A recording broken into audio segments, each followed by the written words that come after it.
Good afternoon, students. Today we shall start with the design of footing, numerical examples on design of footing. In the previous session, we have also already studied what are the different requirements for the design of footing, what all parameters we are supposed to consider, and what are the codal provisions in order to design the footing. And we have also discussed regarding the different types of checks we are supposed to do in the design of footing, that is one way shear, two-way shear, as well as the bending check. And this two-way shear may also be called as the punching shear. So let's start with the numerical example today. And we are supposed to, for this syllabus, we are supposed to design a footing which is subjected to axial load only, column with axial load, as well as the column with axial load and uniaxial moment. So both the kinds of footing we are supposed to design for the respective column. So once the data is given to you, you can find out the area of footing. So in the today's numerical example, here we are going to solve for or design the footing for a column which is subjected to only the axial load.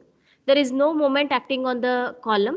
We are supposed to consider only the axial load. So let's start with the today's session. A rectangular column 300 mm by 500 mm carries a live load of 1500 kilonewton.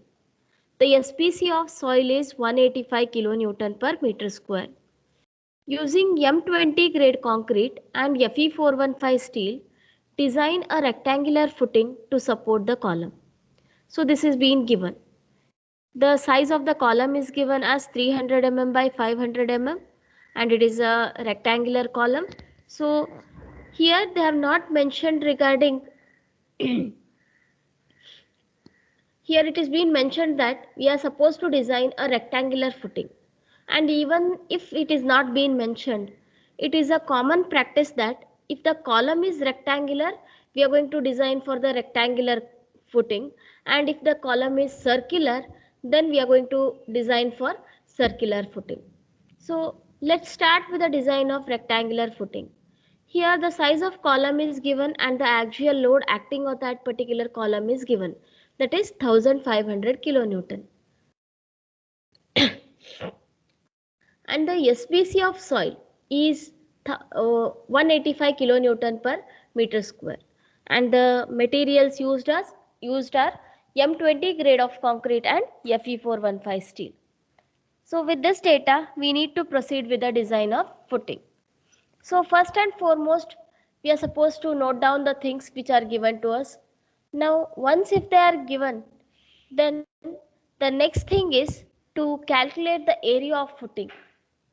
To calculate the area of footing. And in order to calculate the area of footing, what we need to calculate is, here we are going to consider, here we are given with the axial load acting on the column. So load from the column, what is the load from the column? It is 1500 kilonewton. So the same thing I have considered here. And along with this axial load acting on the column, we need to consider the self weight also. We need to consider the self weight also. And how much self weight we are going to consider? So now the self weight of the footing is not known to us. So we'll just consider 10% of the load from column as the self weight. So load from the column is 1500 kilonewton. 10% of that value turns out to be 150 kilonewton. 10% of the axial load will be considered as self weight. And now we need to find out the total load, that is load from the column along with self weight. So this turns out to be 1650 kilonewton. 1650 kilonewton, and that value of load we are going to consider in case of finding out the area required for the footing. And now the SPC value is also given, it is as 185 kilonewton per meter square.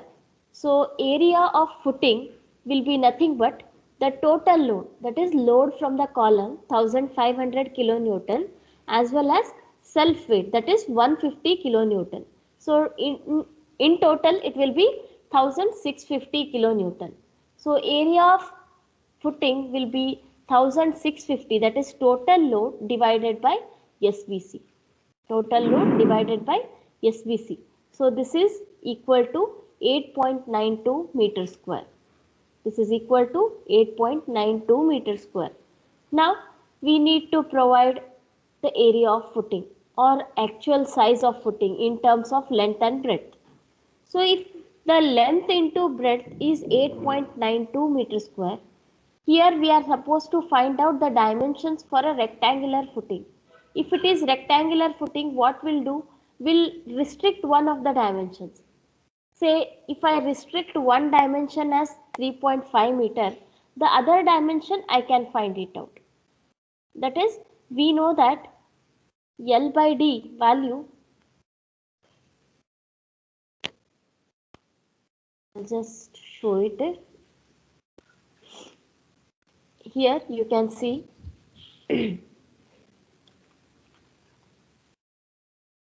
what we can write is area is equal to length into breadth. Area for the rectangular footing is length into breadth. So if I restrict, if I fix up one value and the area is known to me, I can easily find out the other value, that is B value. So if I restrict one of the value, I'll be able to get the other value. So now I'm going to consider 2.8 meter by 3.5 meter footing. And now if I consider these two dimensions as length and breadth, now the next thing is what is the value of footing or area of footing which is being provided. So in order to find out the area of footing which is being provided, I need to calculate this value, that is length into breadth, actual length into actual breadth. So that will give me 9.8 meter square. Area provided is equal to 2.8 into 3.5 meter, that is 9.8 meter square.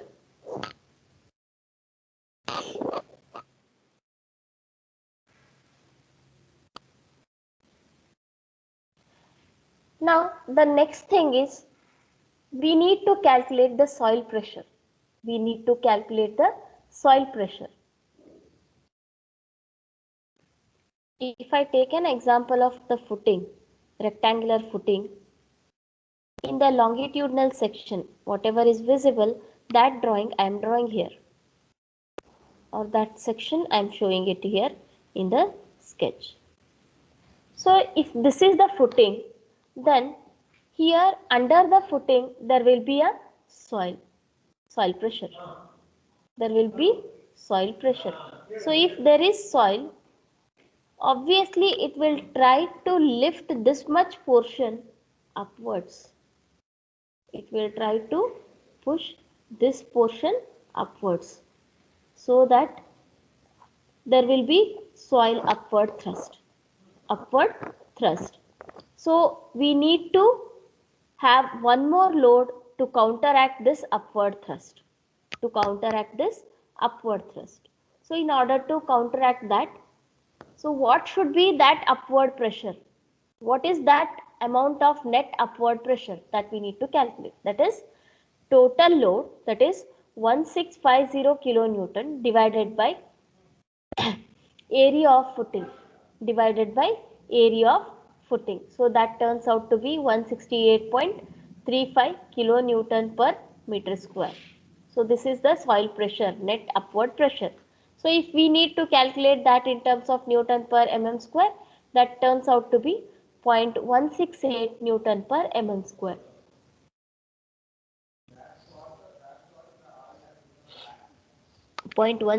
Newton per mm square. Now before you convert that kilonewton per meter square to kilonewton mm square, what we can do is we can have the value that is SPC.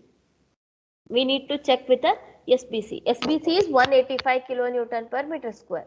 So 185 kilonewton per meter square, the net upward pressure is less than SPC. Then we can say that the dimensions whatever we have provided, that is fine, we may proceed with. So the net upward pressure should always be less than SBC if you want to continue with the same dimensions and the same design. So make sure that the soil pressure is always the less than SBC of soil.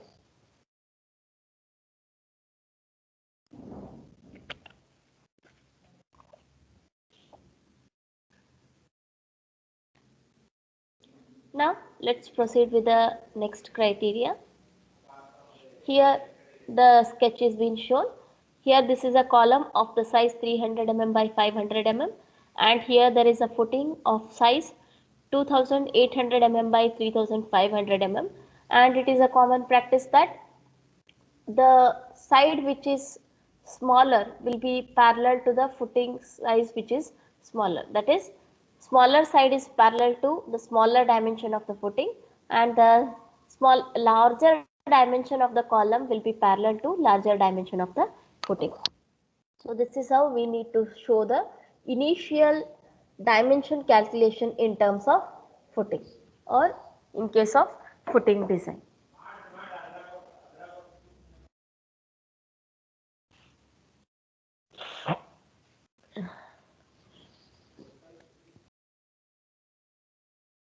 Now the next thing is to check for the depth of footing, or to find out the depth of footing. Here there are three conditions or three parameters which the depth of the footing should satisfy. The depth of the footing should satisfy three parameters. Those parameters are one-way shear,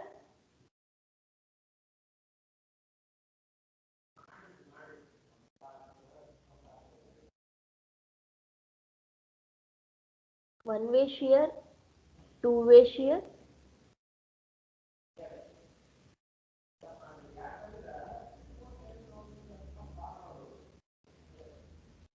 and the bending criteria.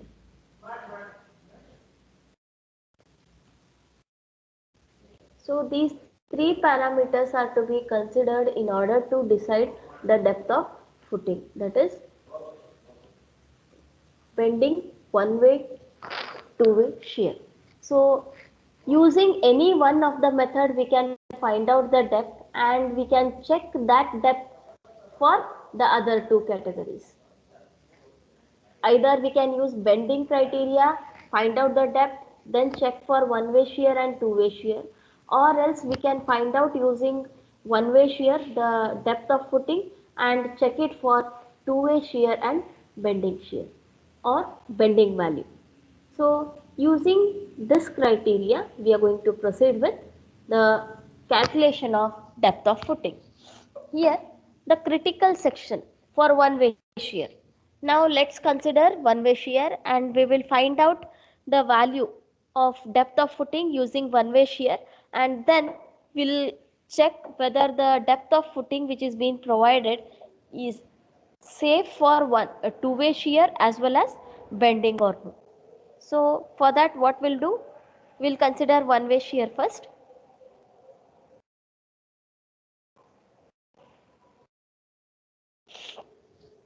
Critical section for one-way shear is at a distance of D from face of the column.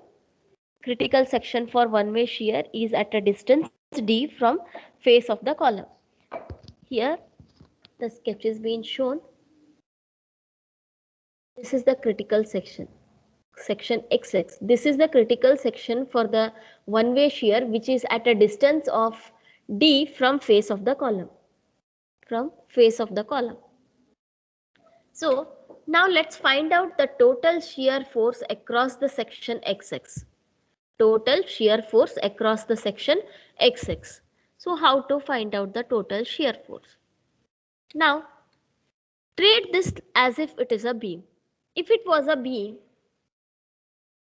if this was a beam, you would either prefer the right side portion or the left side portion of the column. If you use the left side portion of the column, you are supposed to find out the load from this section to here, or else whatever is the shaded portion, that load you can consider. So it is better to consider the shaded area. So the total shear across this cross section XX, we can find it out.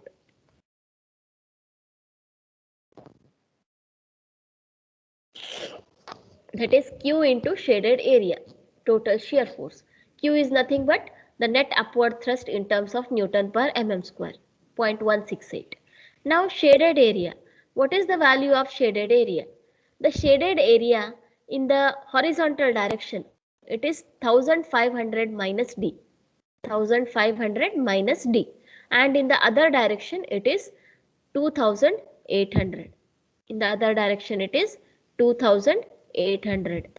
And we are multiplying with 1.5 because we need to convert the that into ultimate shear force, not the unfactored shear force. We need to consider it as ultimate shear force. So what we'll do, we'll multiply it with factor of safety, that is 1.5.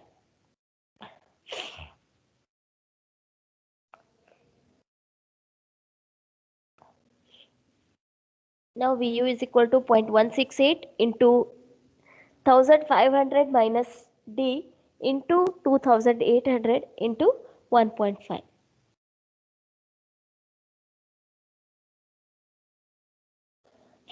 Now we need to assume the percentage of steel. We need to assume percentage of steel. So if we assume the percentage of steel, then we can find out what is the amount of resisting shear. We can find out the amount of resisting shear. So why we need to find out the resisting shear? So if we apply or if we equate the applied shear to the resisting shear, then we are able to find out the value of T. And if we want to calculate the resisting shear, then we need to assume the percentage of steel because we need the value of tau c here. We need the value of tau c. Once we need to calculate the value of tau c, we need the value of PT and the grade of concrete. So if you consider the table 19 of IS 456, here for PT value of 0.2, tau c value for M20 grade of concrete will be 0.32 Newton per mm square. 0.32 Newton per mm square. So now we can equate the applied shear to the resisting shear. We can equate the applied shear with resisting shear. What is the applied shear? Applied shear is 0.168 into 1500 minus D into 2800 into 1.5. This one will be equal to the resisting shear, that is tau c into the distance. Which distance am I going to consider? We are going to consider this distance, 2800 into D. Which D? It is not this horizontal distance D, it is the vertical distance depth. That is, if you consider this perpendicular to this paper or perpendicular to the surface of soil, that value, whatever is the depth, that we are going to consider in the calculation.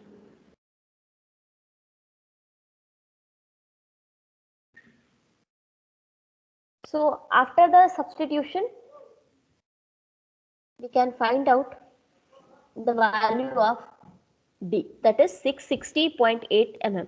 So if it is 660.8 mm, we can either round it off to lower digit or higher digit depending upon our convenience. And here I have considered it as D is equal to 675 mm. D is equal to 675 mm. So once the effective depth is considered, now we need to add up effective cover so that we get the total distance or total depth. So overall depth. So if we are considering 75 mm as effective cover, then overall depth will be 750 mm. Overall depth will be 750 mm. So this is how we need to calculate the effective depth given the dimensions or using the one-way shear. So with this background, now we need to check whether the value which we have calculated now, that is D is equal to 675 mm and overall depth is equal to 700 mm, whether they are safe for the two-way shear condition as well as bending condition.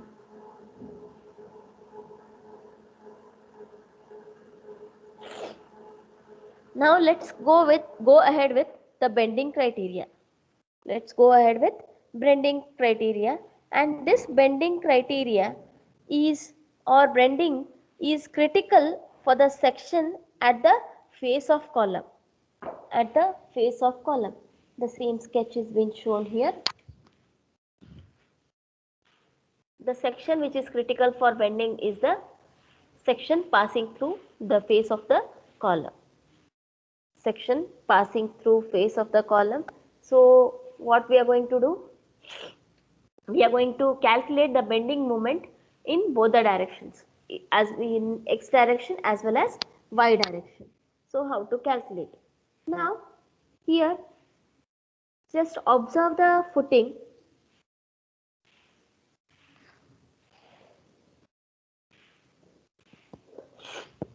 Now if you consider this as a footing, here it is as good as we are considering a cantilever beam which is held fixed at the column position at the center, and it is freely able to lift upwards nearer to the tips, that is ends.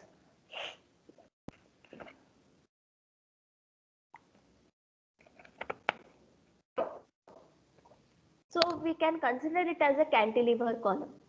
If we are considering this as a cantilever column, then we can find out the bending moment on longer side. Bending moment on longer side, that is 3500 mm side. The value is multiplied with 1.5 in order to convert that into factored moment or the ultimate moment, design moment. So now we need to consider the load into L into L by 2. What is the load? Load is nothing but the load acting on this shaded area. Load acting on this shaded area. Now in order to consider that load acting on the shaded area, here we have already calculated the intensity of pressure, that is soil pressure 0.168. So this soil pressure multiplied with 1000, 2800. 2800. So all along this edge we are going to consider. So bending net upward pressure multiplied with this distance 2800 mm into L by 2 will give you the bending moment, that is 793.8 kilonewton meter. 793.8 kilonewton meter. Now similar way we can find out the bending moment on the shorter side. So that is 1.5 into 0.168 into 3500. This end, this side is 3500 multiplied with 1250 square by 2. 1250. Why? Because here from the face of the column the distance is 1250. 1250 into 1250 by 2. L into L by 2, that is L square by 2. The same equation is being written. And this value of mu gives us 793.8 kilonewton meter. 689.0806 kilonewton meter. 689.06 kilonewton meter. Now with this background, now let's check whether the mu limit value is more than the design bending moment or no. In order to check for that, we need to find out or we need to calculate WU or 0.138 FCK BD square.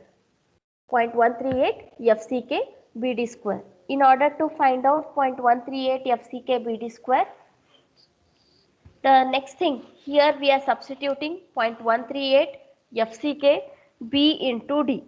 B into D. So what we need to consider? The value of B as 2800 mm. Why we need to consider 2800 mm? Here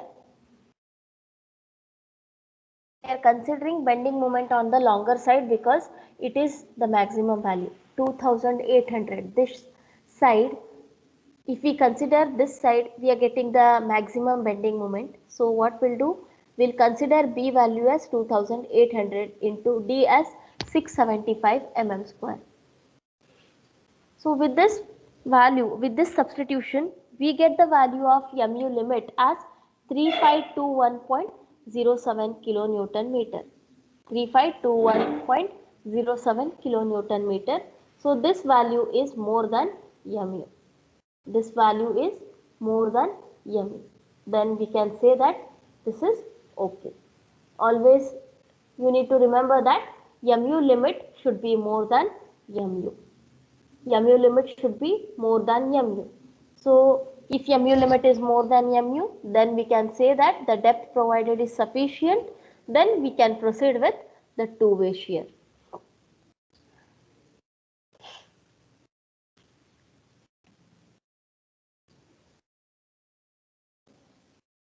We'll just go through once again. Here depth of footing is calculated using one-way shear criteria. That is, the one-way shear is critical at a section D from face of the column. So what we have calculated? We have calculated the applied shear force, that is Q into shaded area, and that applied shear force is equated to the resisting shear force. That is, by assuming PT value, we have calculated the tau C value, that is 0.32 Newton per mm square. Equating applied shear to resisting shear, get the value of D as 660.8 mm, and the effective cover is considered as 75 mm. So the overall depth is 750 mm. Now once we are done with this, we are going to check for the bending criteria, which is having the critical section at a face of column. So here bending moment at both the sections, that is longer side as well as shorter side, we have considered, and this bending moment is calculated using or considering the beam or the footing to be cantilever type, that is, at this section what we'll do, what we'll consider, this is fixed, and this portion, projecting portion, is free to move. So if the load is acting on this particular beam, then what we'll calculate, that is Wu into L by 2, that is L square by 2. This span will consider it as L. This span we will consider it as 1.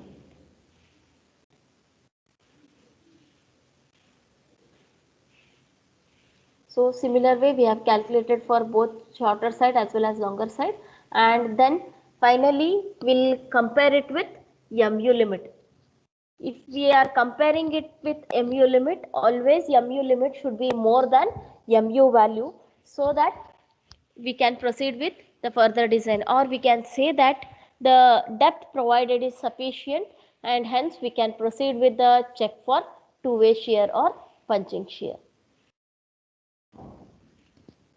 So we shall end up with the solution part at this position, and in the next class or next session we'll proceed with the check for two-way shear as well as deflection criteria and the detailing part.